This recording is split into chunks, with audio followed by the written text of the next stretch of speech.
1984 భారత రాజకీయాలలో పెను ప్రకంపనలు సృష్టించిన దుర్ఘటన జరిగింది. నాటి ప్రధాని ఇందిరాగాంధీని ఆమె అంగరక్షకులే హత్య చేశారు.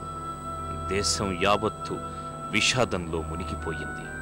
సానుభూతి పవనాలు భారీగా వీచడంతో రాజీవ్ గాంధీకి ప్రజలు పెద్ద ఎత్తున పట్టం కట్టారు.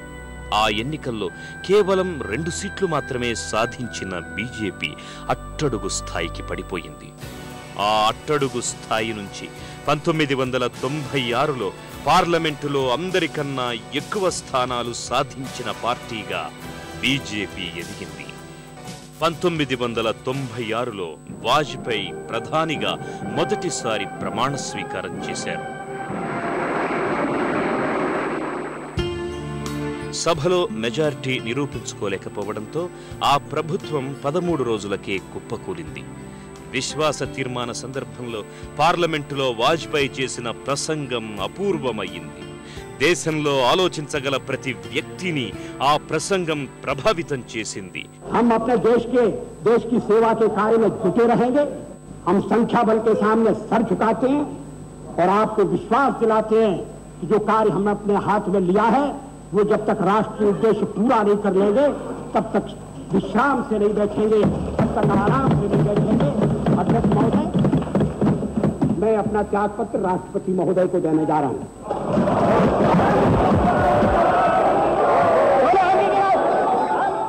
ఆ భావ ప్రకంపనల ఫలితంగా 1998లో బీజేపీ సంకీర్ణ ప్రభుత్వాన్ని ఏర్పరచగలిగింది.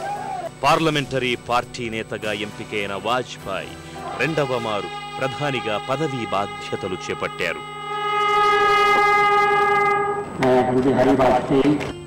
రెండవసారి ప్రధానిగా వాజ్పేయి తన విలక్షణతను ప్రదర్శించారు. ఓవైపు సంకీర్ణ ప్రభుత్వ సర్కస్ ని సమర్థవంతంగా నిర్వహిస్తూనే మరోవైపు దేశ భవితవ్యంపై ప్రభావం చూపే మహత్తరమైన నిర్ణయాలు తీసుకున్నారు.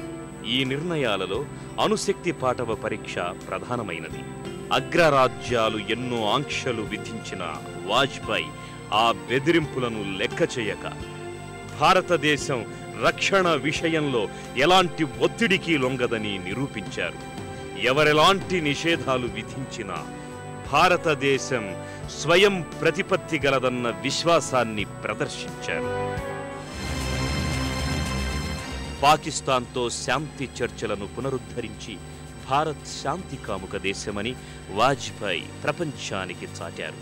అయితే ఓవైపు లాహోర్లో భారత ప్రధాని పాక్ ప్రధానిలు స్నేహంతో చేతులు కలుపుతుంటే మరోవైపు భారత్పై ద్వేషంతో పాక్ మిలిటరీ కార్గిల్ దురాక్రమణకు పాల్పడింది. కార్గిల్ యుద్ధంలో భారత వీర జవాన్లు మొక్కవోని ధైర్యాన్ని ప్రదర్శించారు. అపూర్వ సాహసంతో శత్రువుల పథకాలను విఫలం చేశారు. వాజ్పేయి నాయకత్వంలోని భారత్ మరోసారి పాకిస్తాన్పై విజయాన్ని సాధించింది. భారత్ పురోగమన బాటలో పయనించాల్సిన అవసరం ఎంతైనా ఉంది. ఆశావహ వైభవపేత ఉజ్వల భవిష్యత్తు కోసం భారతీయులందరూ శ్రమించాలి. శాస్త్ర, సాంకేతిక, ఆర్థిక, రాజకీయ, విద్య, ఉద్యోగ రంగాల్లో ఉన్నత లక్ష్యాలను చేరుకొని ప్రపంచ దేశాల్లో భారత్ను మార్గదర్శకంగా నిలపాలి. అది వివాదం నుంచి సయోధ్య భేదాభిప్రాయం నుంచి ఏకాభిప్రాయం, అనైక్యత నుంచి ఐక్యతలు సాధించినప్పుడే సాధ్యమవుతుంది. సంకీర్ణ భాగస్వాముల్లో ఒకటైన ఏఐఏడీఎంకే తన మద్దతును విరమించుకోవడంతో వాజ్పేయి నాయకత్వంలోని ప్రభుత్వం మైనారిటీలో పడి అధికారాన్ని కోల్పోయింది. దరిమిలా 1999లో మళ్లీ ఎన్నికలు జరిగాయి. ప్రజలు వాజ్పేయి నాయకత్వంపై తమ విశ్వాసాన్ని ప్రకటించారు. దాంతో మూడవసారి వాజ్పేయి ప్రధాని బాధ్యతలు చేపట్టారు. సంకీర్ణ ప్రభుత్వ సమన్వయ పాలనలో అందవేసిన వాజ్పేయి ఎన్డీఏ కూటమి నాయకునిగా సుస్థిరమైన పాలననందించారు.